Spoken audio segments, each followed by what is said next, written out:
namin ang mga tumiwalag sa kanyang grupo.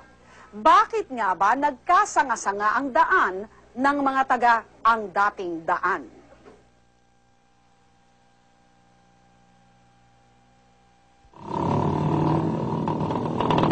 Traffic dito sa Apalit tuwing linggo. Araw kasi ng pasalamatan sa ang dating daan.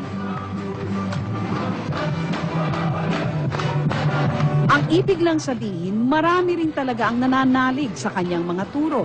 Kung paniniwalaan natin ang salita ni Brother Eli, higit 20,000 miyembro na ang kaanib ng kanyang iglesia. Ang kapilya ginagawang killing field, tapos aangkinin nyo kayo sa Diyos! Mahiya ka! Gago!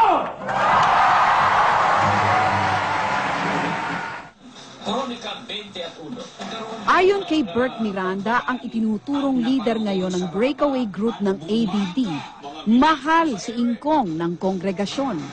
Pero kung may mga kumakalaban man ngayon kay Brother Eli, ito ay dahil niya sa sarili nitong pagkakamali. Pumapatay kayo! Kinukontra niya yung sarili niya eh. And nalulungkot ako dahil nasa Biblia yun eh, na kapag ang inyong mga ngaral masyadong naging malungkot, masyadong naging problematic, hindi na maglalabas ito ng mabuting aral.